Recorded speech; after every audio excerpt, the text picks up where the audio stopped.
What's up, you guys? Welcome back to another YouTube Live. We are live here on YouTube, here on Instagram Live, and we're here with another episode of Jimmy Rants. This is our weekly Jimmy Rants Nutritional Pearls podcast crossover episode.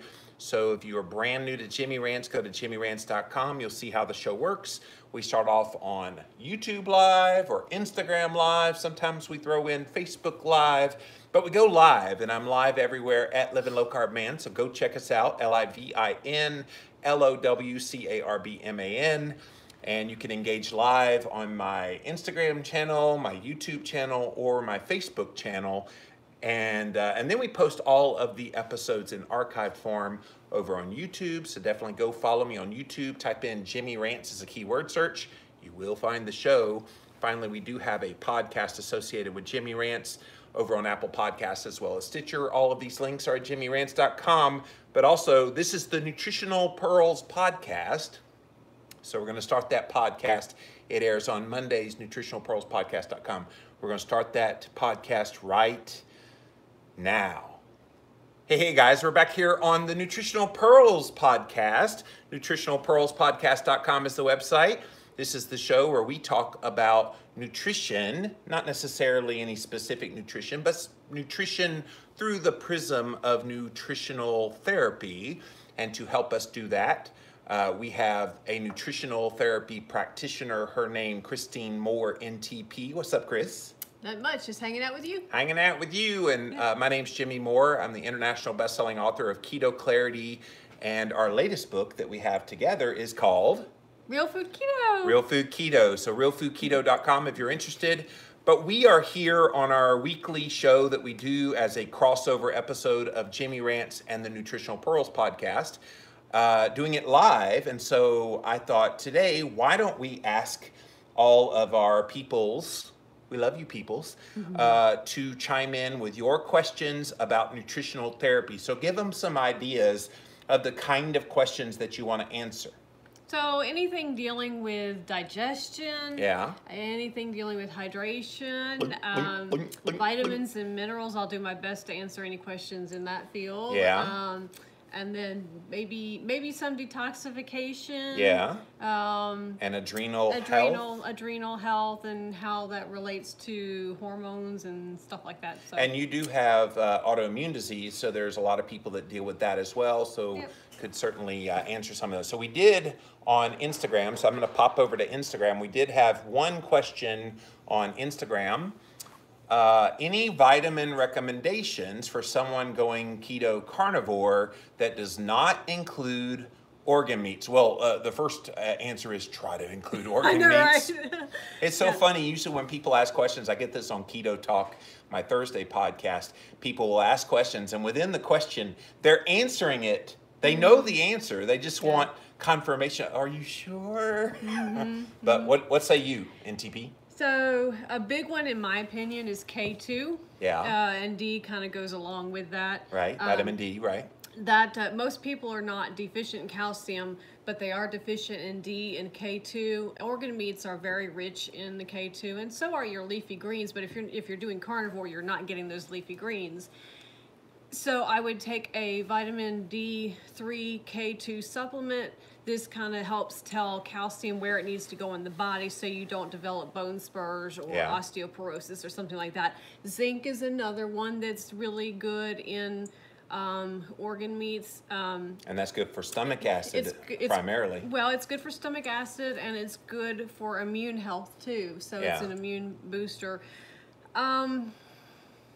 Vitamin A, maybe. I mean, the thing is those organ meats are so nutrient dense, and you don't need a lot of them. And we've heard people mix some organ meats in their like meatloaf or hamburger it's patties. Easy to hide it within like a ground beef. But the important thing with these organ meats is to make sure that you get the best quality, especially if you're doing liver, because the animal, it's very important as to what the animal has eaten. So grass-fed, you're saying? You need to get grass-fed and grass-finished. Grass-finished if possible. If not, you can do grass-fed, grain-finished, but you're still going to deal with some of the toxins in that liver, so the quality. So I would encourage you to try to incorporate the organ meats. However, if you don't, there is an organ complex that you can take that has a lot of those nutrients. So maybe you can look into that so too. Beyond the organ meats, which is the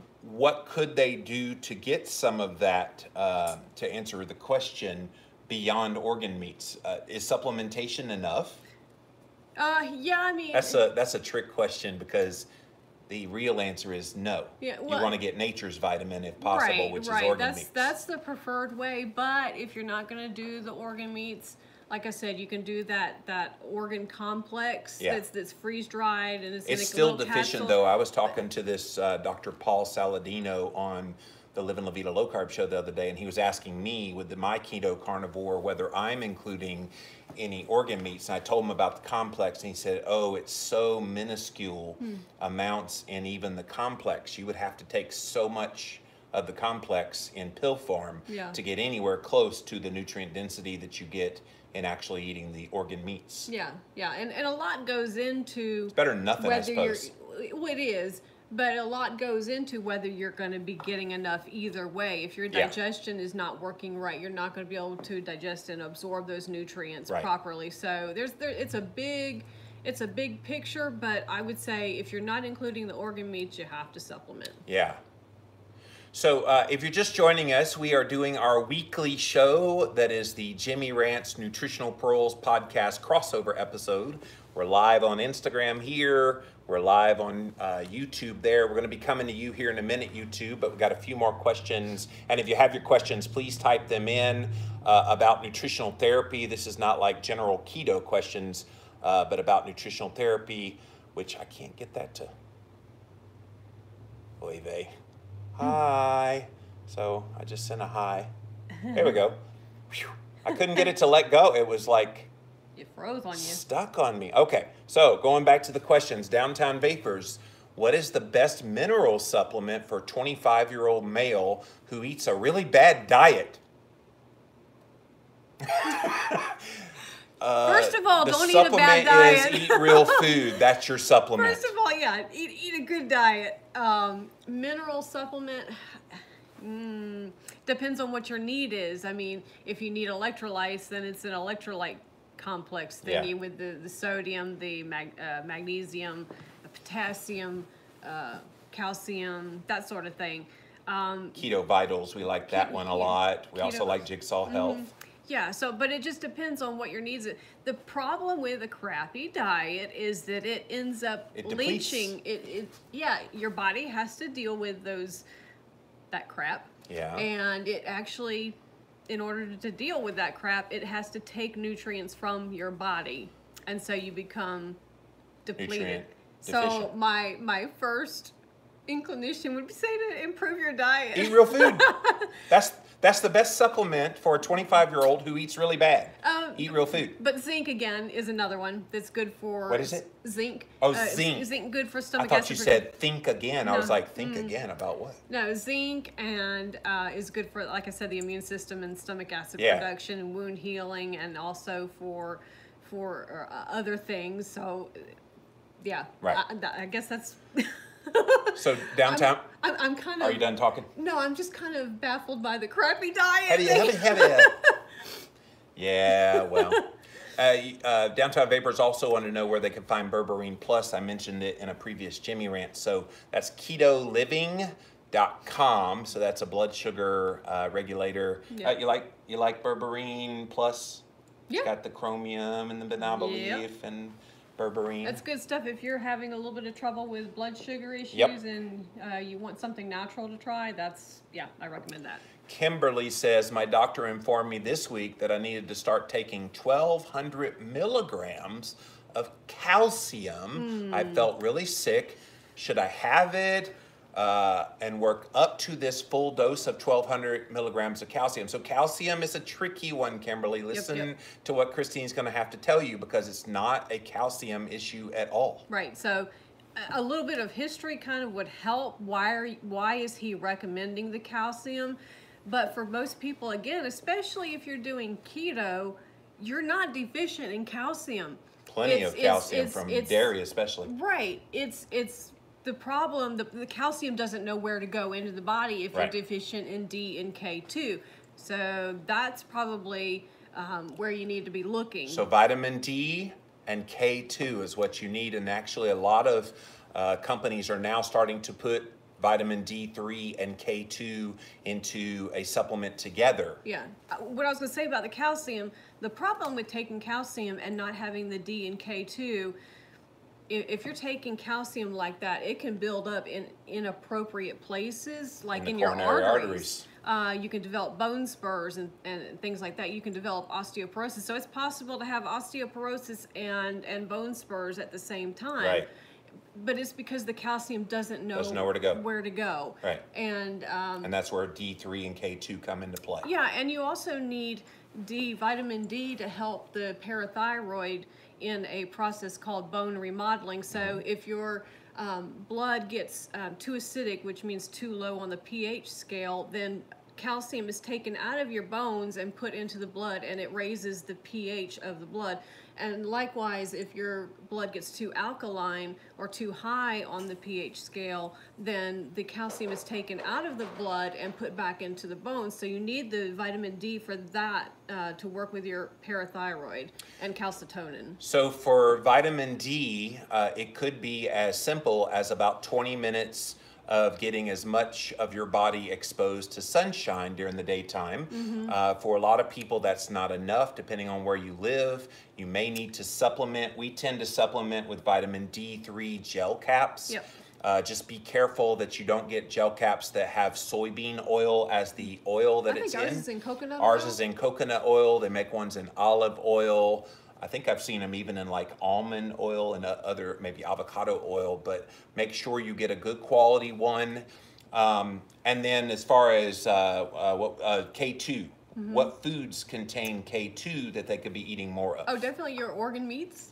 Gee, what a surprise! The crappy diet of the 25-year-old eat organ meats. And your green leafy vegetables especially have a lot of K2. But I did want to mention kale, I did want to mention something about getting out in the sun. Yes. If you are on a statin, and don't be, by the way. Well, yeah, if you're on a statin and your cholesterol is really low, you're going to have trouble converting. The conversion. Because you need the cholesterol to convert that from the sun rays to the vitamin D. And not just a statin, there's some people that have naturally low cholesterol levels too. So this is another argument for having higher levels of cholesterol. Everybody worries about, quote, high cholesterol going to give them heart disease, but it doesn't. High cholesterol is much more preferred than low, and this vitamin D conversion thing is one of the big reasons why. Yep.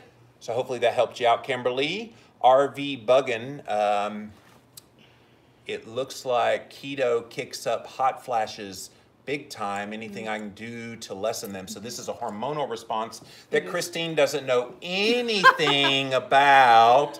Yoke, joke. 2 years ago, she had surgical menopause. So she has a little bit of experience with this. Is it keto causing it? No, it's not. In my opinion, and this is based on observations that I've personally done on myself. So the hot flashes come from a lack of estrogen, and what happens is, especially, well, let me give you kind of a little background. So before you hit puberty, the responsibility of producing the estrogen is on your adrenal glands. Once you hit puberty, that switches over to the ovaries. Then once you hit menopause, the job of the estrogen production goes back to your adrenal glands. Well, if you've had a crappy diet for a long time, your adrenal glands are probably taxed because they've had to step in to help the pancreas and liver regulate blood sugar. And so the adrenal glands are also responsible for producing those sex hormones. Well, if you're having trouble regulating your blood sugar, the precursor to those sex hormones is pregnenolone. So the adrenal glands will always prioritize the fight or flight response. And so when you have blood sugar irregularities, it's producing that fight or flight response. So the pregnenolone that would go towards the production of the sex hormones goes to the cortisol. Yep. So I just did an experiment on myself to see what would happen, because I've heard people say N=1 that keto helps control hot flashes. So what'd you do? So for one meal, Yeah. I had crap. She ate crap. I had, and call the NTA, tell them to pull her NTP license. mind you, up until this point, I am on an estrogen patch, and the hot flashes are pretty much controlled with that and the ketogenic diet. But I ate that meal that was a bunch of crap. And 30 minutes later, 30 minutes. I was having the worst hot flashes since my surgery and before taking the estrogen patch. I mean, it was like clockwork, and she's it like, took, is it getting hot in here? it took a full day, I think, for those hot flashes to go away, even with the estrogen patch. So what was going on was my blood sugar was probably elevated. I didn't measure my blood sugar. Oh, it had to but be it was with elevated. what you ate. And so What'd you eat, by the way? I don't even remember. I think it was pizza. Pizza. I think it was pizza. But so in that instance, my adrenal glands were having to step in to help regulate the blood sugar. Yes. So the estrogen production went on the back burner. And thus, you had hot flashes. And so I had So hot normally flashes. the estrogen would be under control, and that would keep your hot flashes at bay. If the adrenal glands are not having to worry about blood sugar, and there unfortunately there's so many things that can affect blood sugar, stress, lack of sleep. So I mean, it's not just about what you eat, but what you eat is a big part of it. But what you eat is a big part of it. But so I would say that keto is really not causing the hot flashes. So the moral of this story is, regulate your blood sugar. don't So eat you don't crap, have to like say we said that. to the 25-year-old earlier. Don't eat crap. So guys, if you're just joining us, we are live on Instagram and YouTube Live. YouTube, we're coming to you here in a minute with your questions, so hold tight. We got a few more here on Instagram. Ketogenic Lord said, have you guys tried raw liver or other raw organs? Is there any benefit to doing it raw as compared to cooking it? I mean, cooking it does. Cooking it would degrade some of the It nutrients, does a right? little bit, but if you're going to do it raw, definitely the quality matters. The only time that I did it raw was when I got pregnant, and In 2011. In 2011, and you went out and got liver. You cut it up into small pieces Raw. and then stuck it in the freezer. Like a pill. And I took it like a pill. That's the only way that I could handle doing it raw. Yeah. So if you're going to do raw, yes, the nutrients in there are more intact, but the quality of those organs really matters. And that pregnancy, which we ended up losing twins with that in 2011, Yeah. that was what started you on your real food journey. That's when you got real serious about your nutrition. You got real serious about eating keto, and then eventually real whole foods. So that was kind of the foundation. It was a sad experience losing twins, but we were able to spawn inside of you for the first time in your life, caring about what you were putting in your mouth, and it set you down this really great health path that now you're much healthier today as a result. So I'm thankful for that. Kate says, I retain a lot of water but can't drink a lot of fluids because of low sodium levels. I have epilepsy. Is there anything I can do to help with retention? You know anything about that? Well, the adrenal glands produce a hormone called aldosterone, and that's supposed to regulate how much sodium you dump from the body, or it just regulates that in general. And there's something else called the anti-diuretic hormone that's produced by the pituitary. So maybe there's something either going on with your adrenal glands or your pituitary glands, because the hypothalamus communicates with the pituitary, and then the pituitary it regulates all of the hormones. So I would look to see maybe if your adrenal health is in order. I mean, you can do that by doing a saliva cortisol test, and then maybe having your hormones looked at. Yeah. Somebody wants to know if you have any thoughts on fermenting organ meats. There's certainly no downside to fermenting literally anything. It's going to make whatever that thing is even better, but I would assume for the gut health benefits, fermenting even organ meats would be a yes. Yeah, I've honestly never heard of that, but I'm sure Well, that I've heard of done. fermenting like muscle meat, so it makes sense that you could well, ferment. like the beef jerky and Well, things no, like no, that, not even just the beef. You're talking about the Paleo Valley meat sticks. Yeah. They do ferment it to help as a preservative, but yeah, fermenting organ meats. I wonder what it does to the nutrient density beyond the extra gut bugs, if it makes the nutrients in the organ meats more bioavailable or better absorbed. I don't know. In my opinion, I want to see research on that. Yeah, it would be fascinating, but I would think that eating something fermented is improving gut health. Your small intestine is where a lot of your nutrients. So it takes in the nutrients better, maybe. Yeah. Yeah, no downside. Di wants to know, do you recommend any vitamin B complex or nutritional yeast? What about B complex? B complex, yeah, it depends on what the person is dealing with. If they're having mood issues or digestive issues, problems with nerve issues, anxiety, anything like that. Yeah. I would definitely recommend a B complex for that. I know on both, my mom has to do B12 injections and my dad's mom has to do B12. And so there's a little bit of stuff going on there with some deficiencies. Well, they don't need keto either. If they ate keto, B12 would not be an issue. Right, it wouldn't. But I was also passed down from both parents the MTHFR C677. What'd you call me? MTHFR, methyladenyl tetrahydrofolate reductase. All right, show off. Gene mutation from both my mom and dad, the C677T. So sounds like R2D2. Is there a Star Wars reference in here somewhere? In a sci-fi something or other. But so my body can't convert folic acid into folate, and this is part of why I think we lost our twins, because at that time we didn't know I had that gene mutation. You take folic acid to help birth defects from happening. That was one MTHFR, man. I know, right? So for me, I do supplement with some B vitamins, just because I find that if I don't, I can tell in my mood and my anxiety levels. Oh, yeah. You didn't have to agree so fast. You just said mood, and it just triggered me a bit. Okay, yeah. So as far as nutritional yeast, I've heard, I don't personally use it myself, but I've heard good things about it. Oh, I hear people use it in cooking, Yeah. So if you want to use it, go for it. Brittany from Keto Glow, not a question, not right now. Just wanted to say you two are awesome. Thank you, Brittany. Thank you. Fat Fueled Fitness also says you're amazing, Christine. Hey, Fat Fueled, what about me? I'm not chump change. Aww. Any foods to help with progesterone and estrogen, says Elvira, and then we're coming to you guys next. So hang tight, you two.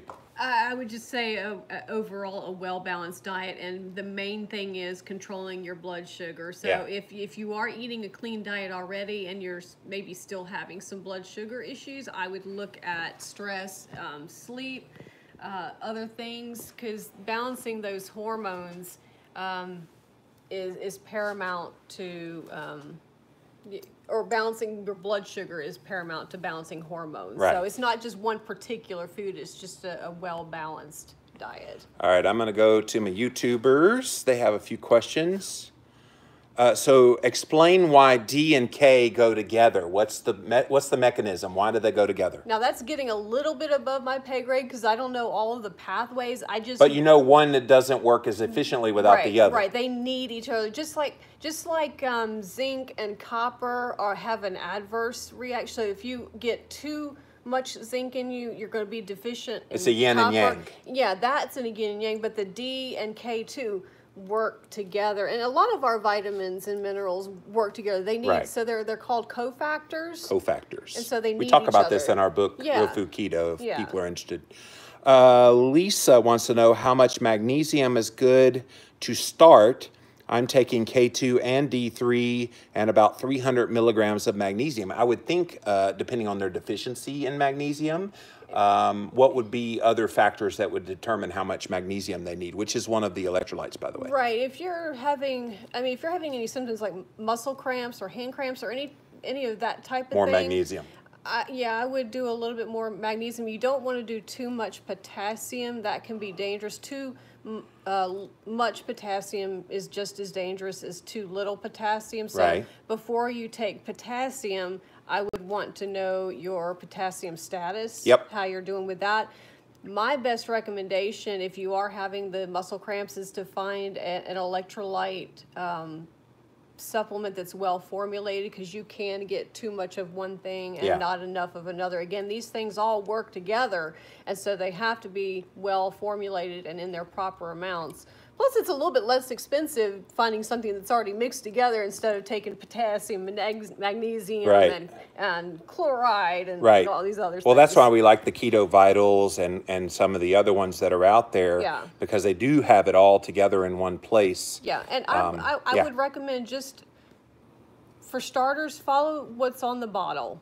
That's what I always tell my clients, because a lot of times I don't know their status, what Yeah. their body's have in it already. So Yeah. I'm just telling them to take what's on the bottle. And if they find that they still need, like if you're still having trouble sleeping, maybe up the magnesium a little bit. You want to Right. do the magnesium oxide or the glycinate rather than... Unless you're constipated, then do Unless you're, citrate. unless you're constipated, and then you can do the citrate. You'll never be constipated again if you take magnesium citrate in the Yeah. proper amounts. Yeah, You only do that by accident once. I know, right? Just once. Let's see. Mrs. G says PCOS and adrenal fatigue. How do I tell if that's the problem? How do you make the adrenal fatigue better? That's kind of a loaded question, but Yeah, so it all starts with the blood sugar regulation. which Goes is where the back to PCOS is problematic. Yeah. So if you have PCOS, you are probably, it's Insulin likely resistant. that you have insulin resistance. Right. And so getting that blood sugar, if it's not already under control, you need to get that under control. And there are specific nutrients that are good for the adrenals. Copper is one of those things. It's hard to find that one. You need to take that probably in a multivitamin. The adrenals also need the B vitamins, and magnesium is good for it. So I would say start with checking your blood sugar to see how that's doing. Yeah, never a bad and idea. I think ashwagandha is an adaptogen that is good for adrenal health if you Yep. have adrenal fatigue. So look into that.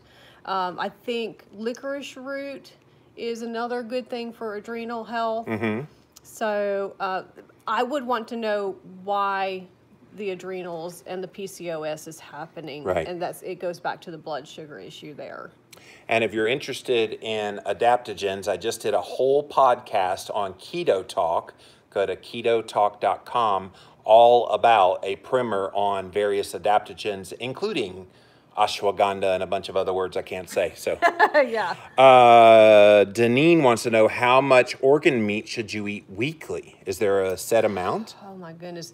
I mean, Again, it depends on your deficincy in various areas. Yeah, it depends on the deficiency, but I'm just talking like a small amount in your big mix of either ground up hamburger. I mean, you only need a tiny bit to get the nutrients. So do like that, 2 or 3 times a week, and you're good.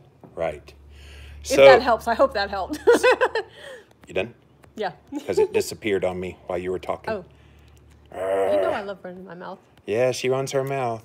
You are married to Jimmy Moore. Hey, I have to keep up with you. Hallie says, thank you to Christine for promoting the NTP program. It disappeared again. I hate YouTube. It makes it so hard to read it because you got to hold your thumb down on it to make it not disappear. Without your influence, along with Jimmy's in the keto space, I may not have discovered my passion. I am starting the program in May. Yay! That is so Awesome. awesome, Hallie. Congratulations. You're going to do awesome. Can organ meat cause gout? Why would organ meat cause gout? Carbs cause gout. No, yeah, it's the carbs. Why do triglycerides go up when you eat carbs? Do you know the process or mechanism? I don't think that. I think that's outside of your NTP. It is. I can just speak generally that Yeah. it's the way the fats are broken down. The triglycerides is made of glycerol and the fats, and so it's just the type of fat that it is, I think, that causes, when you eat a lot of carbs, that puts more fat in your body. I know that it kind of goes against what we've been told about, no, it's eating fat that makes you fat, but no, it's eating the carbs that puts more fat in your bloodstream, Right. and that's why they're a problem. Right. My thyroid panel is barely in the normal range. Are there any foods that will help improve these low levels? Deneen wants to know.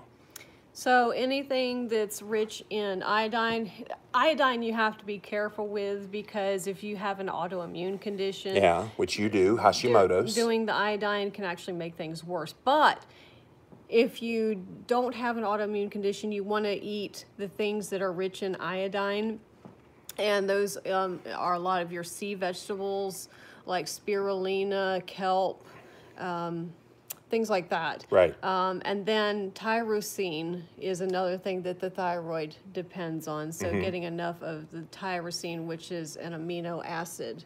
Got it. Darla wants to know, is there a natural way to increase estrogen after medical-induced change? I had it done 20 years ago. Wow. To naturally... again, I think it goes back to the blood sugar. As long as, if your blood sugar is under control, then taking those over the other stuff, because the body can recognize the bioidentical hormones better. So that's a little bit out of my pay grade. I would see somebody that deals with hormonal imbalances and things like that. That's not something that I really specialize in. Sure. But making sure your blood sugar is under control is the first step. So Gail is wondering about why she's having hair loss, been balding since about 6 months ago, been keto 2.5 years, don't want to blame it on keto. I'm seeing my dermatologist, have been taking biotin and collagen. Is there anything else I should be doing?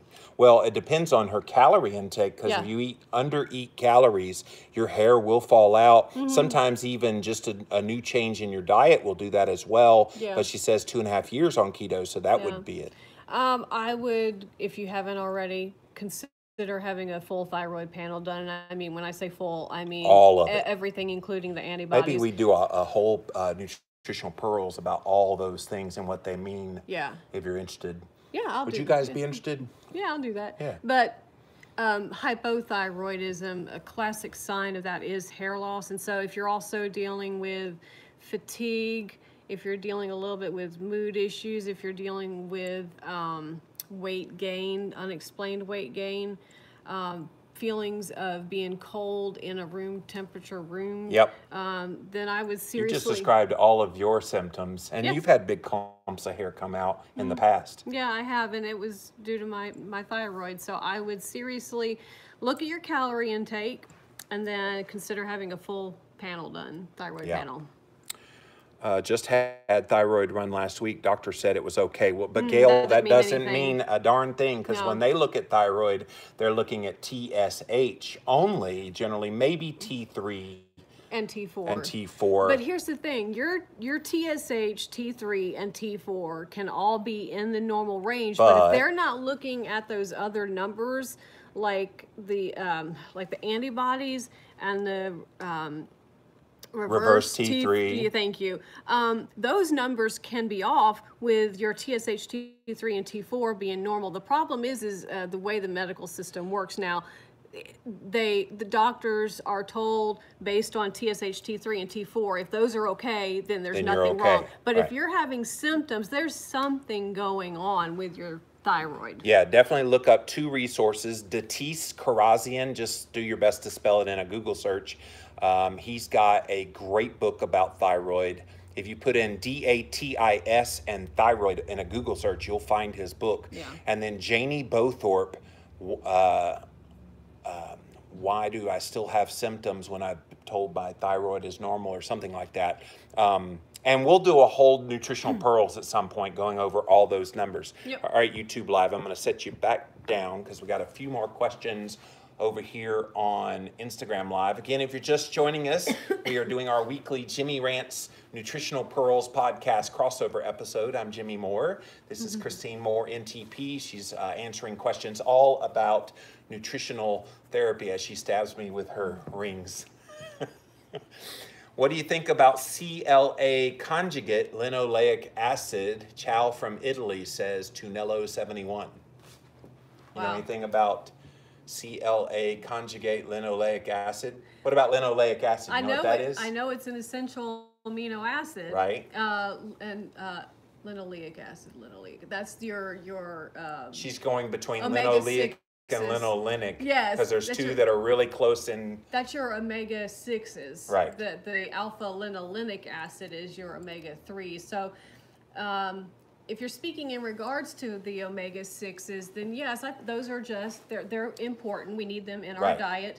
We need a healthy mix of all the fats. But people freak out when you start talking about omega-6 fats because they're so ubiquitous in the American diet in the bad form, vis-a-vis vegetable oils, that Yeah. people recoil in fear over omega-6, but it's still an essential fatty acid that people often neglect. The quality, the sourcing is very important. So you can get them in raw nuts and seeds.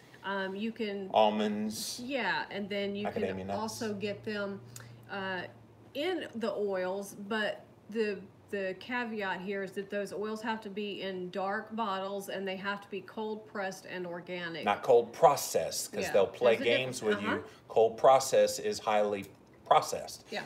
You want cold pressed. Yeah. We had all this information, by the way, in Real Food Keto if you want to get a copy of our book. Yep. Yeah. So I hope that answers your question. Thank you, all the way from Italy. Thanks for Yeah. being here. We're What- going to be going there next Yeah, we month. are. In less than a month, we're going to Italy. So what time is it in Italy? It's like almost 11 o'clock at night. So thank you for watching late night edition of the Nutritional Pearls podcast.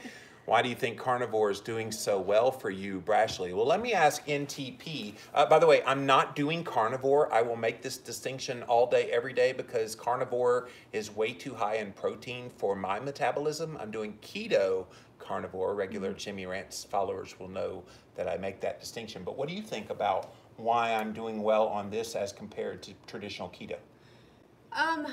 Oh. Yeah, What happened? I don't know. That's weird. It paused for a second.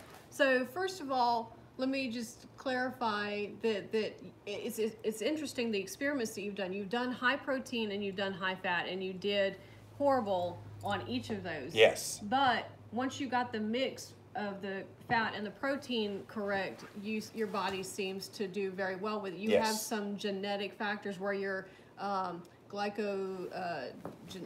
glycogenetic pathway or whatever doesn't work right. Gluconeogenesis doesn't Thank work you. right. It doesn't work Not right. glycogenetic. Thank you. Thank you. I was trying to think of the See, word. she learned all these words in the nutritional They're all therapy running practitioner. together. Gluconeogenesis, glycogenolysis.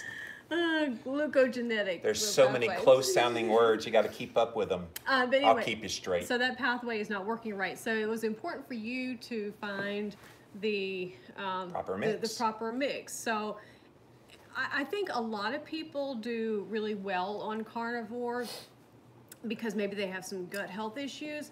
By going keto carnivore, especially, you starve those bad bugs that may be in your gut. Yes. And we've noticed that your skin has cleared up. Oh yeah, skin's really clear. So that tells me that insulin is going down, your blood sugar is more under control. So I think it's just a matter of Inflammation down too. inflammation's down. So I think I'm still trying to decide how I feel about keto carnivore long term. Well, and what's the definition of long term? I have a stated goal of doing keto carnivore for at least this year. Yeah. And I think with the severity of issues I'm still dealing with, if it could be one of the tracks by which I can start healing some of the insulin resistance even more, it could put me on the path where then when I can reintroduce very small amounts of green leafy vegetables, Yeah. that could be a good thing. And for some people, even the green leafy vegetables can cause blood sugar issues. And so Yeah. I think as a therapeutic measure, I don't think everybody necessarily needs to go keto carnivore, but I think if you're dealing with certain things like poor gut health, blood sugar issues, elevated insulin, I think going keto carnivore for a therapeutic measure is a great idea. Yeah. Brittany says, okay, now I want to be an NTP. I so love this information. I've learned a lot of this being in the natural health field for years, but this info is amazing. Brittany, it's amazing because Christine was the same way. She had heard me for years on my podcast, and she thought she knew a lot about nutrition. Then she went through the nutritional therapy practitioner program and was like, oh my gosh, I just barely scratched the surface of what I think I know. So highly, highly recommend the nutritional therapy practitioner program. Go to nutritionaltherapy.com and you can learn all about the NTA and what they do and what they're about. They're all about real food. They're not explicitly a keto program, but they sure do love those of us in the keto space. They're very friendly towards They those talk of us about who do healthy keto. fats. They don't vilify cholesterol. Yeah, they're very much within the camp of if you're keto and you want some way to educate people and to do it with some certification, both of us could not highly recommend enough the NTP program. Yep. Keto carnivore has also been better for me, says Alberto. Can be the goitrogens, oxalates, and other anti-nutrients the problems for some people. Yeah. So if you have thyroid issues, then yeah, there are certain foods like broccoli and other, Brussels sprouts I think is one. There are certain foods that are goitrogenic that affect the thyroid that kind of mess with how the thyroid works. And so if you're one of those people that has the thyroid issues like that, then yeah, definitely keto carnivore can be a real asset. So Beth Keto Neogenesis says, if I have not been tested for MTHFR, sorry, I always wanted to do that, is it advisable to take methylated folate, methylated B vitamins? I have started because I feel like I was symptomatic of all that I've read, and I do feel better. The thing with B vitamins is if you consume them beyond what your body needs, you'll pee them out, right? Right, but I think what she's asking is that if she hasn't... She can take it. There's no harm in taking it. It's definitely easier on the body to go ahead and take the methylated form. There's no downside to it because you'll pee out if there's any that you didn't need. Right, exactly. It's one of those water-soluble vitamins, and so I mean, I just had my annual checkup, and my B vitamin status was I think 1,000 B12, and the physician's assistant said, I'm not worried about that because you just really pee out the excess. And I take quite a bit because I notice that I do struggle with mood sometimes, and the B vitamins are very important for me. Let's see. Who's the best doctor for running a full thyroid panel? Would it be an endocrinologist or some other kind of doctor? Really, any doctor could do it. Find a functional medicine doctor that they have different ranges. So if you go to a functional medicine doctor, their ranges are more what's functional, really functional and optimal. Going to a regular doctor, their ranges, they look at sick people. Yeah, That's the ranges. And they're less likely to do a full panel. I don't want normal for sick people. I want normal for very healthy people, which is why functional medicine practitioners, my Keto Talk co-host is one, Dr. Will Cole, you know, their ranges are far different.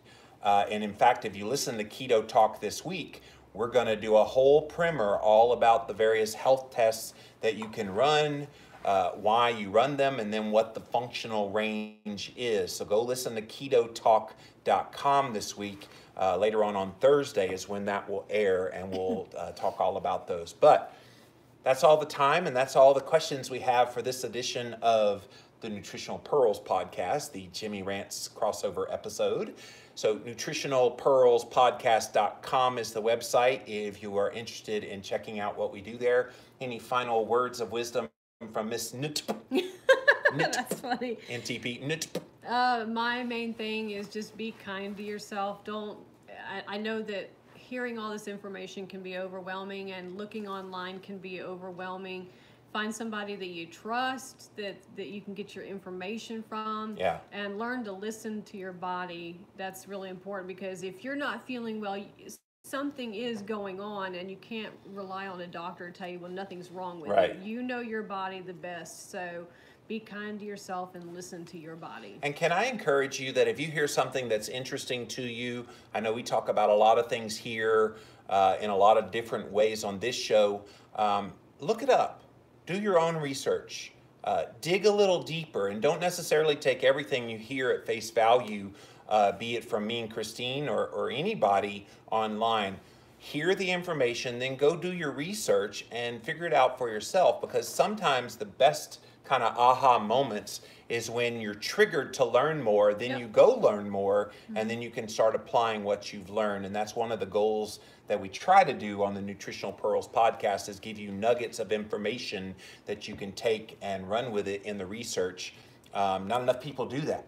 Right. Everybody just takes what people say at face value. And yeah, that's no bueno. Yeah. All right, well, thank you very much. And until next time on the Nutritional Pearls podcast.